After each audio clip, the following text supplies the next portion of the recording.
Hello and a warm welcome to Federal's special program Capital Beat. On Monday, Prime Minister Narendra Modi had just walked off stage without taking a single question from journalists, including one shouted at him by Norwegian commentator Helle Lyng of Dagsavisen. That's a renowned newspaper of Norway. Now, what followed when MEA Secretary West, Sibi George, and other ministry officials faced the media was one of the more revealing diplomatic exchanges of Modi's five-nation tour. But before I tell you what Sibi George said and what was almost like a whataboutery, people were not happy. In fact, the Norwegian reporter even walked out.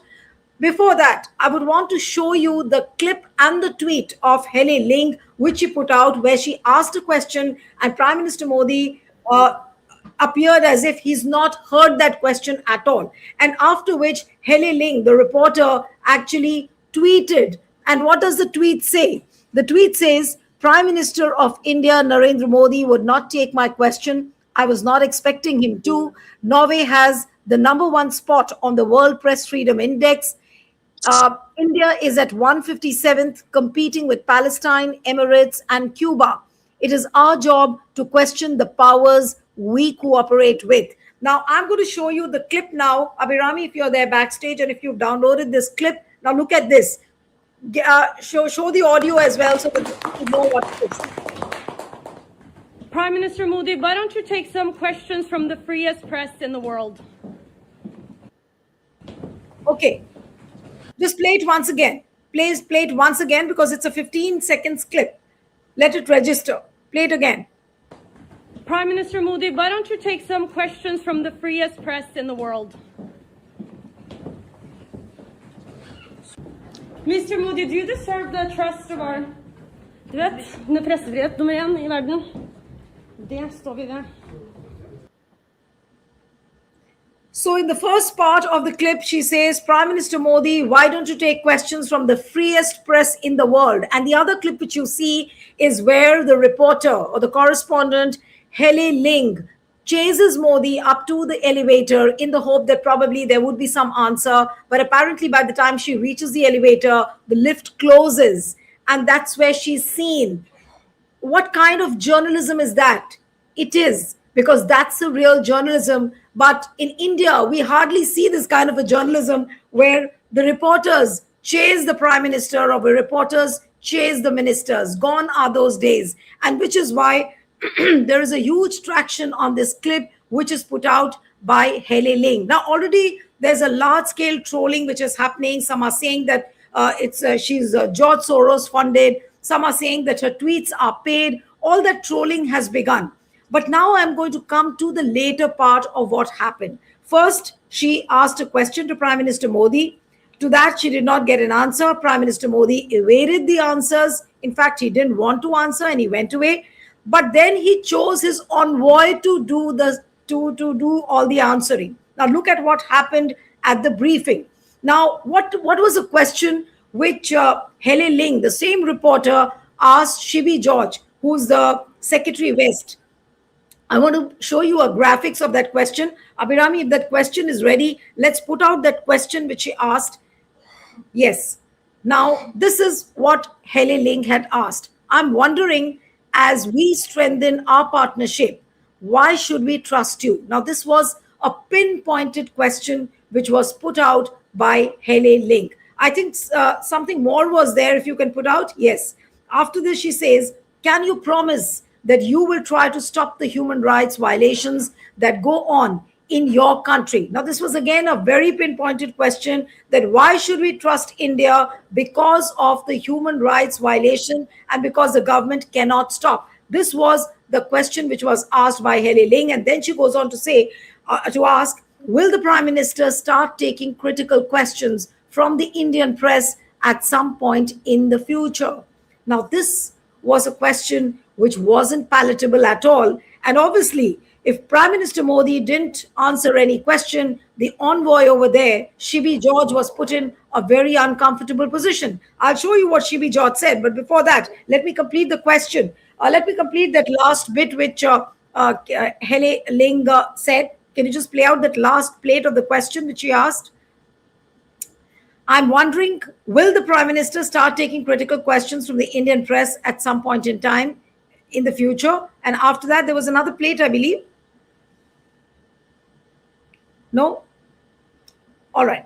Now, this was a pinpointed question to which Sibi George said what? I'm going to play out a graphics of that as well so that you get an idea as to how Prime Minister Modi left the envoy to do all the answering, and he indulged in supreme whataboutery. Now, look at this. What was the question which was asked? And look at his answer now. You know how many stories are up here in India? We have a lot of breaking news every evening. At least 200 TV channels in Delhi alone, in English, Hindi, and multiple languages. People have people have no understanding of the scale of India. Now, the next plate, please.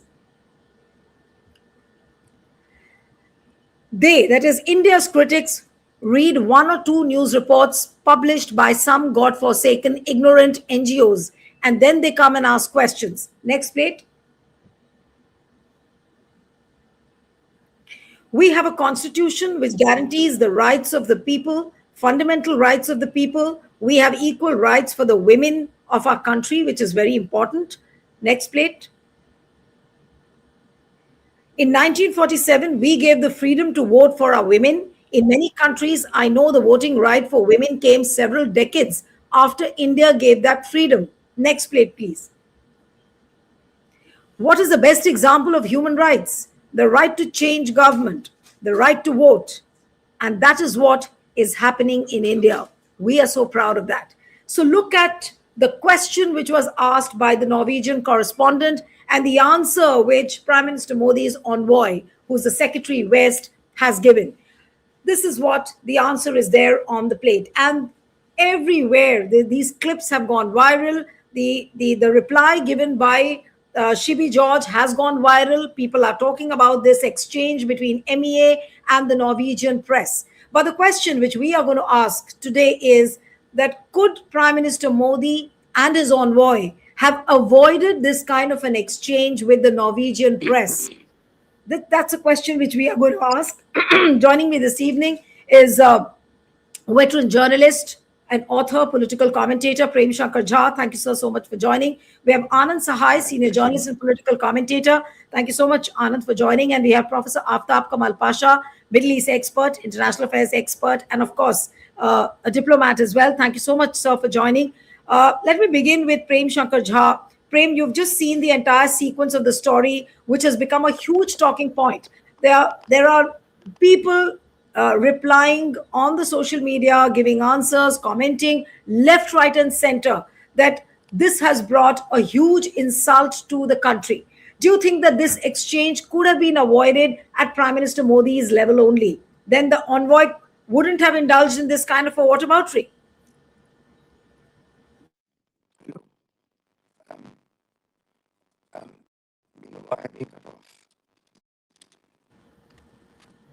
Yes, Prem, your audio is not clear. I'm not able to hear you. Yeah, can I speak now? No, there's a lot of disturbance. Okay, let me begin with Anand. Okay, Anand, I'll begin with you. I think there's some issue with the audio. So how would you look at this heated exchange where the correspondent, the Norwegian correspondent later on walks out because she had asked a direct and appointed question, and the envoy chose to indulge in a whataboutery. Before that, she tried to ask a question to Prime Minister Modi, which he evaded. He just walked off the stage. What would you say to this? Could this have been avoided? Yes, the simplest way to avoid such a situation from arising is for the PM himself to have taken that question at his level. It is unfair, I think, to Mr. Sibi George. He is not the person who should be answering this question concerning Indian democracy, etc. It's a much wider issue. And this episode gives us a very graphic picture of what is seriously wrong with our democracy, where institutions do not work, where those governing the country on the strength of a vote. We may have different views about the vote, that the vote is a controlled vote here.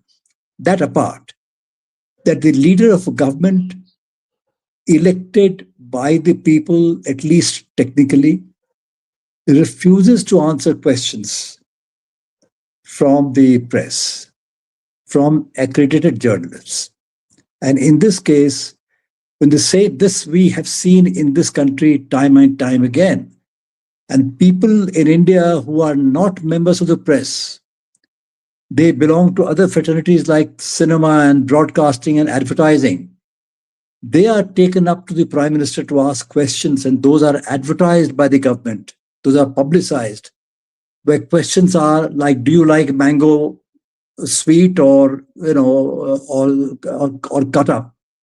Things of that kind, where the questioner says, what a generous human being you are. Those are deemed to be questions. Those are permitted. Those are, in fact, invited. Those are orchestrated and very well organized, those events.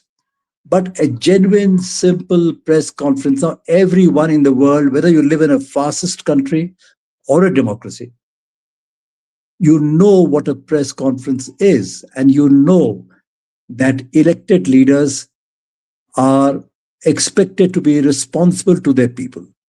So the Prime Minister of India, this particular Prime Minister, does not take questions in Parliament either. He avoids that responsibility. This is a country where the opposition is obstructed from functioning, from speaking in Parliament. So this is a very unusual kind of democracy.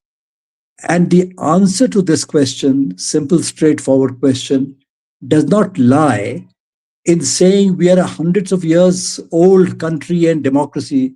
Who said we are hundreds of years old democracy? In the Lichvi era, there was no democracy, which is nothing comparable to what the modern notion of democracy is.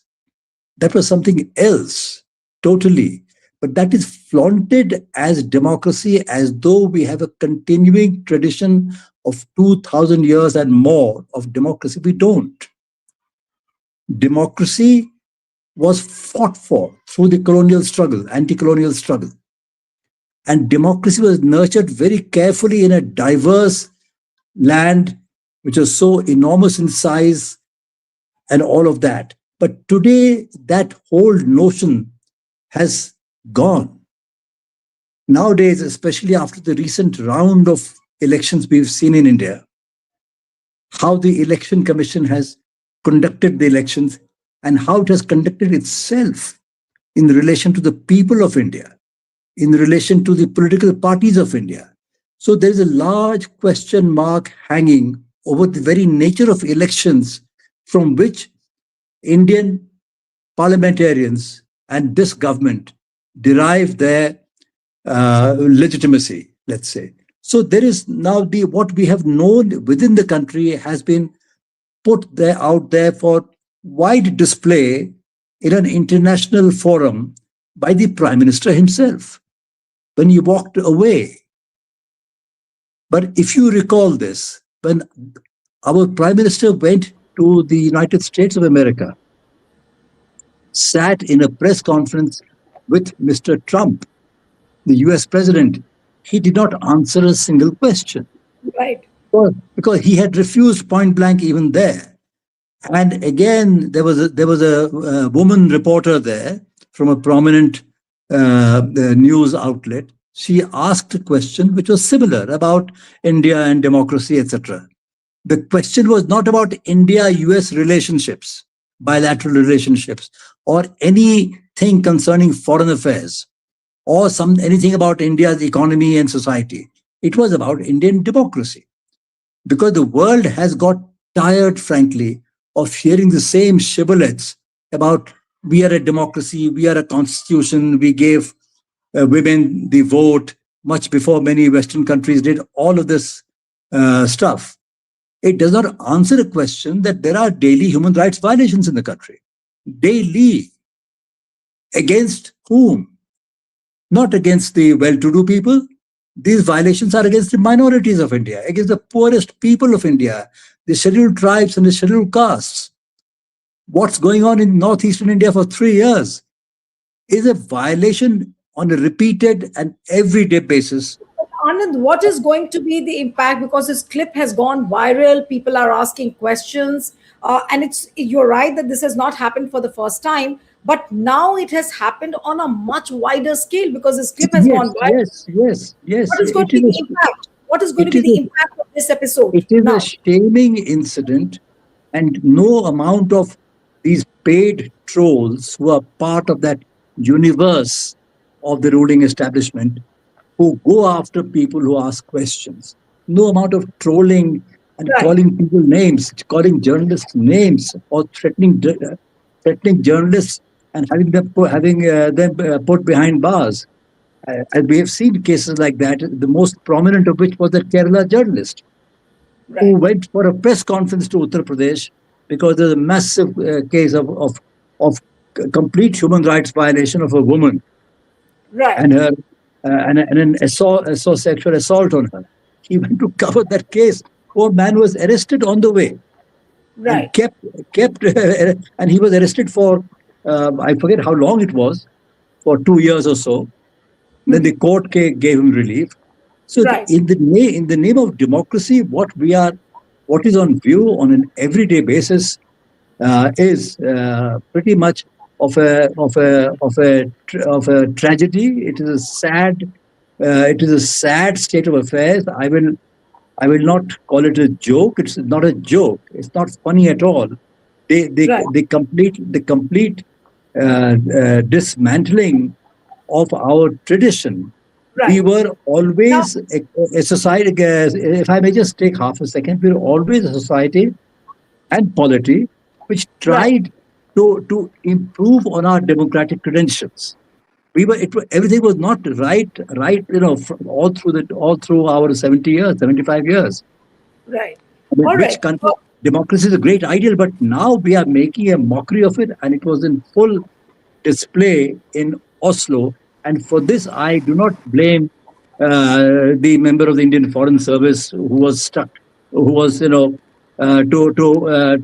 was there to bail the prime minister out. Can you imagine a man like that being fielded? He has no idea of Right. politics in operation.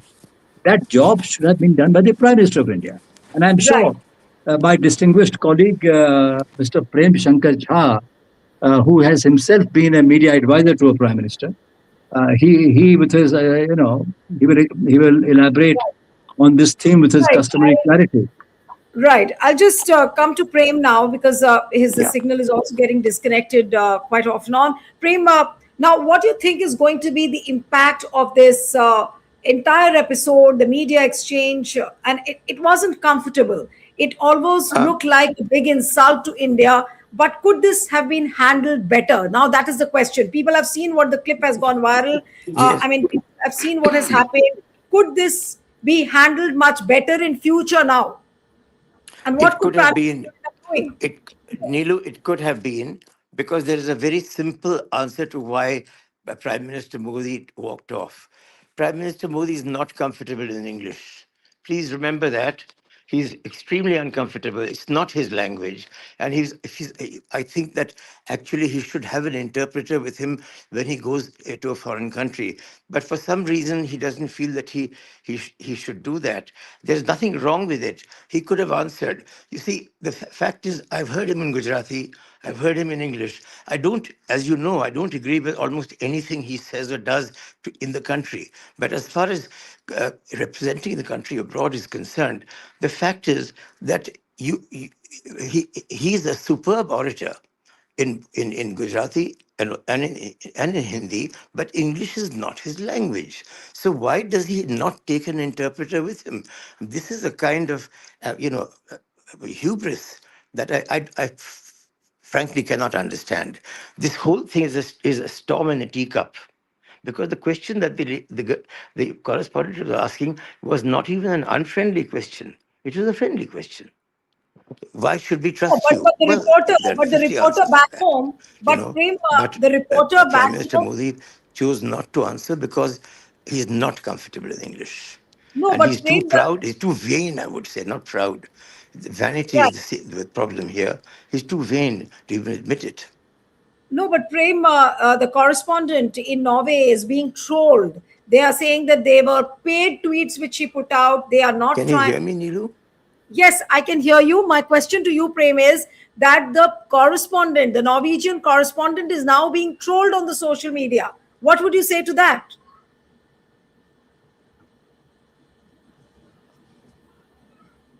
Prem, can you hear me? Okay, there's a problem. Now I'll come to Professor Pasha. Professor Pasha, the big question which I asked, that could this have been handled better by the MEA and Prime Minister? And now, what could be the fallout of this episode? Always, there are learning lessons from each episode, and sometimes more curbs are put in. Sometimes maybe some more relaxations fall in place. Who knows? So, what could follow from here on, Professor Pasha? Yeah. You want to allow Prem Shankar Jha to answer? His connection got Yes, disconnected. if you can hear me, you'll have to unmute yourself. My question to you was that this correspondent, the Norwegian Nilu? correspondent, yes, the Norwegian correspondent is being trolled right now. I don't know what's going on because it tells me I'm in the show. Okay, I think there's a problem. Yeah. Abhiram, Yeah. Let me answer your question. See, I think this was entirely avoidable. I'm sure in the entire delegation, an interpreter must have gone there,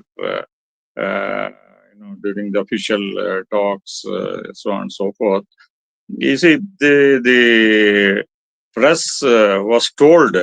I'm reading the stories that there would be an exchange Q&A session, and the Norwegian Prime Minister was open, and he was actually ushering our Prime Minister to the podium on this occasion, and the journalists were told that he will take limited questions there.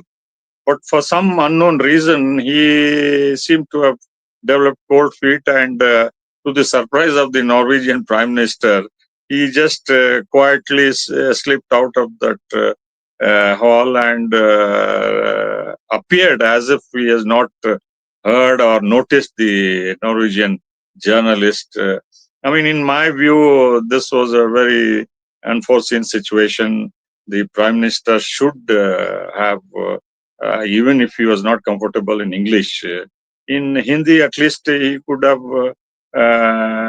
answered a few things like he is grateful to the people and the country which has bestowed the highest civilian award and the grand welcome he was given, honor he was given. And a few courtesies he could have always mentioned, and skirted the other questions, saying that we are a developing democracy and there are issues, and no democracy is perfect, so on and so forth. Even if you wanted to avoid tricky questions about minorities or Manipur or Kashmir or Hindutva agenda of his party, so on and so forth. But he lost this opportunity, and it was very unfortunate that the Prime Minister should have been in this kind of situation. And the situation was made much worse by the Secretary West. He seemed to be completely off when he was answering the question. The secretary is the highest civil servant in the MEA. He should be more responsible and to the point of the question, instead of lecturing about history, about 47, about the constitution, about women. I mean, this added to the confusion and the problems associated. And, both the MEA and the Prime Minister's office seem to have landed what the does it country. appear? What does it appear at the first glance, that was there no coordination between the PMO and the MEA? Because it almost looks like a Prime Minister's office also wasn't prepared. They should have known from beforehand that Norway is a free press country. There will be reporters and correspondents who will be fielding questions. That's a culture over there. And did they not know this? It's highly unbelievable to say so. Similarly, even Mr. Sibi George, who happens to be the Secretary West, didn't he know of this? And then he indulged in that kind of an explanation. It looks like a complete miscoordination between the two, the PMO and the MEA. Yes, this is very obvious. This lack of coordination between the MEA and the PMO's office, and more so, you see, they should have known from the host whether there is going to be a press conference and whether the Prime Minister has been sounded and why the journalists were called there. They were called there to take question answers. And the Absolutely. Norwegian press is saying that they were specially invited to the occasion in that hall, and they were told that there will be a press conference and both the leaders would take questions and answers. Suddenly, this kind of drama happened, and even the Prime Minister of Norway is facing flack from their own guild of journalists and the civil society NGOs. You have bestowed the highest honor on a Prime Minister who refused to take the questions, even though he claims to be the leader of the largest democracy. So, I mean, this tall claim of the Prime Minister has put India in the dock, and it is obvious that he wants to avoid tricky questions, whether it is But minorities Professor or. Pasha, now the immediate question is that what could be the fallout of this incident? Now, this has huge ramifications as far as the handling of the press is concerned, as far as the handling of PM's foreign tours is concerned, as far as the handling of the MEA is concerned, that how would MEA conduct itself when Prime Minister travels to these countries, and especially those countries where free press exists, where there are no inhibitions on correspondents asking questions. What could be the fallout now in terms of handling a situation like this in future? How is Prime Minister Modi going to handle it? Will there be more curbs? Will there be more relaxation, or will he be ready to take questions? No, I don't see a situation where the Prime Minister will take questions anywhere, as his practice is, as Anand Sahib said. Even in Parliament, he is not comfortable taking questions. You see, the problem, basic problem is not so much the language or his uncomfortableness with English, etc. If he wants, he can give a pointed, sharp answer. But he wants to avoid a situation where he has to answer questions, say, on minorities, especially Christians, or press freedom. These are tricky issues he wants to completely avoid. You see, the problem between the MEA and the Prime Minister's office is MEA is a bureaucratic setup. They give their advice, so on and so forth. But the Prime Minister's office is obsessed with what the country is going to give to the Prime Minister. They are obsessed with the award ceremony and all these formalities, how it is going to be photo managed, TV managed, all these things.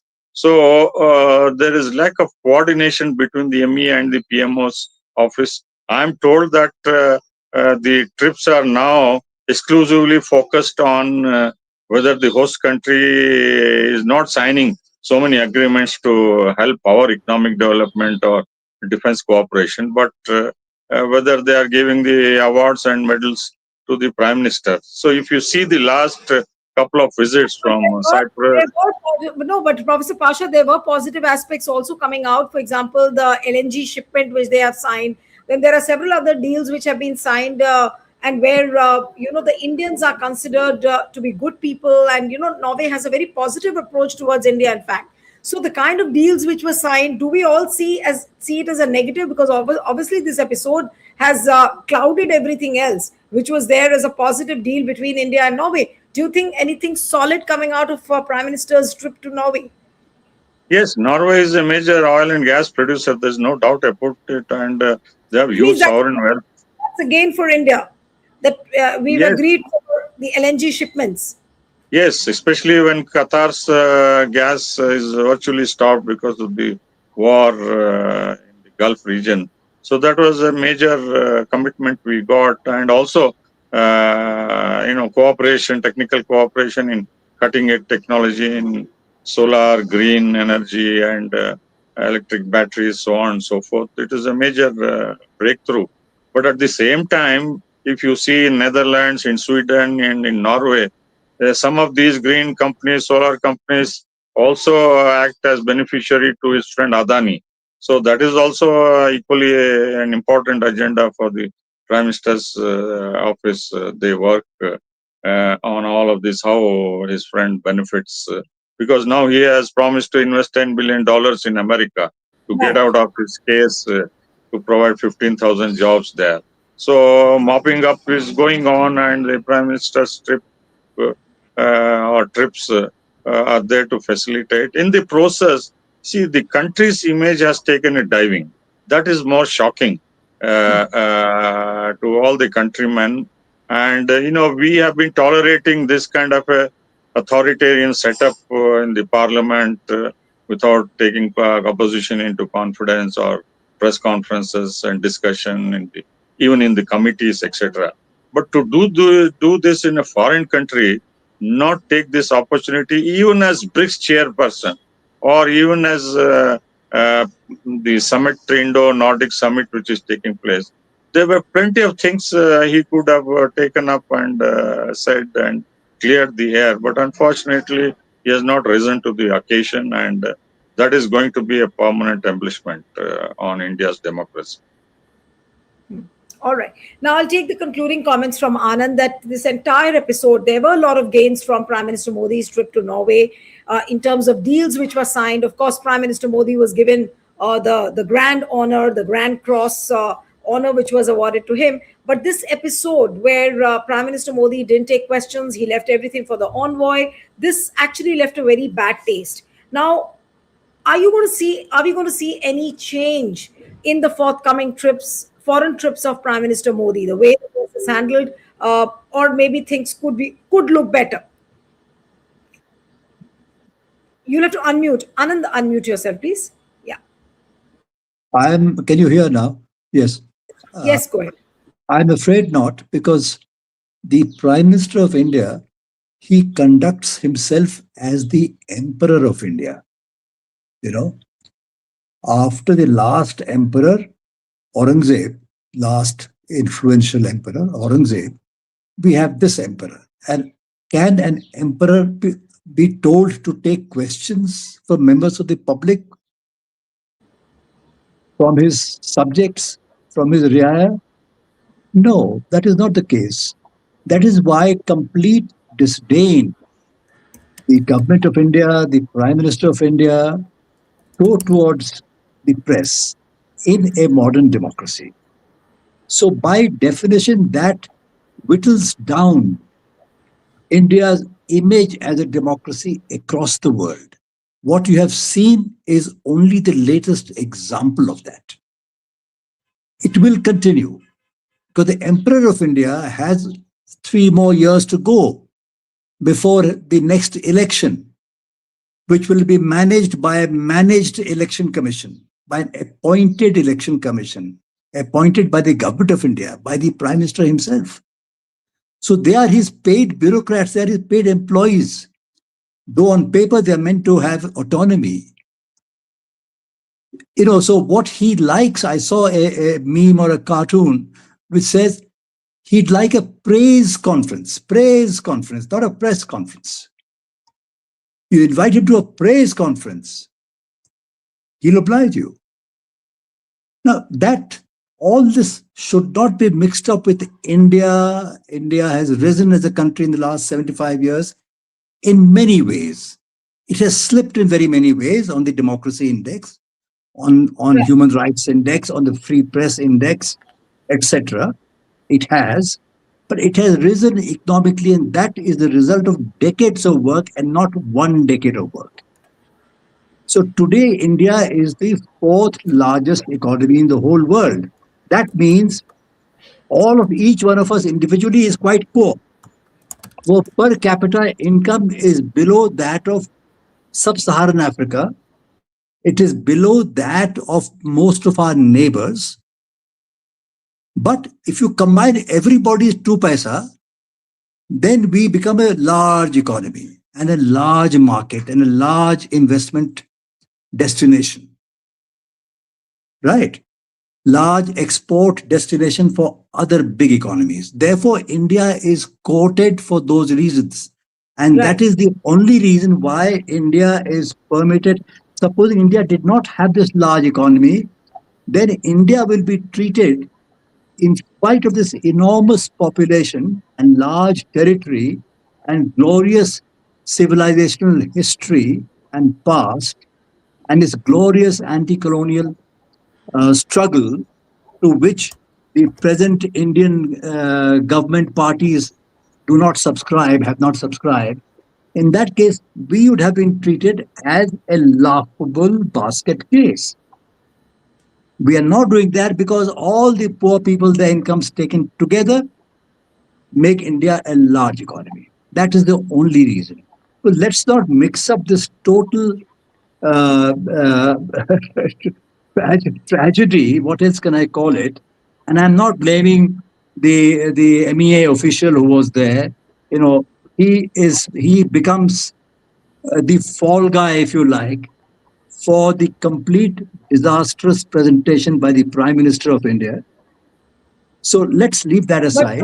do you fear But that India, he can be shunted out? Do you fear that but he can be shunted out? all I'm saying is that India's economic size, etc., will continue to ensure India's place on the economic grid of the world. Absolutely. On freedoms, individual freedoms, civil liberties, rights of all kinds, which are Right. inherent in a democracy, whether you have a constitution or not. Right. Britain does not have a written constitution, but Absolutely. it has those ideals embedded in its national life, in its political Right. and civic life, right? We don't Right. have, we have slipped 1,000 steps in that respect, and no amount of trolling by organized trolls of the ruling establishment Right. is going to Right. change any of that. And please do Right. not expect that the emperor, you know, will be denuded of his clothes next time. He will not. Right. All He will right. not. So, And right. it's not a question of language. How many press conferences has he conducted in Gujarat in his own native language? Right. All You right. know, I want to play out the tweet put out by Rahul Gandhi, and then we'll end the program, because that is something which the opposition has been harping on, and even highlighting that how Prime Minister Modi has not taken press conferences. He doesn't do press conferences. He evades questions. Isn't that the narrative which the opposition has been building up so far? And this is what has played out on a much wider scale now on a global forum. Now look at what Rahul Gandhi has written. When there is nothing to hide, there is nothing to fear. What happens to India's image when the world sees a compromised PM panic and run from a few questions? In fact, what Rahul Gandhi has said in the tweet, you will find the same undertone in all the comments which people are making on the social media, that it's a big, big insult to India. But my question to everyone, to the viewers, and to the Prime Minister's office and MEA is that can this thing be improved? This kind of a showdown, can this be avoided? Can things be better coordinated? Those are the questions for which now we need answers. We don't want our Prime Minister to be insulted. We don't want our country to be insulted. Anand, I think you were saying something very briefly. it is not a question of coordination between A and B ministry. It's a question of the mindset of the emperor who is without Mindset. clothes in this regard. Right. Okay, so with that word, I hope the mindset also improves. So far, we haven't seen that, but who knows? The coming months or the years, may there be something better than what we have seen so far. Thank you so much, Anand and Professor Pasha, for joining on the Federal. Thank you. Thank you.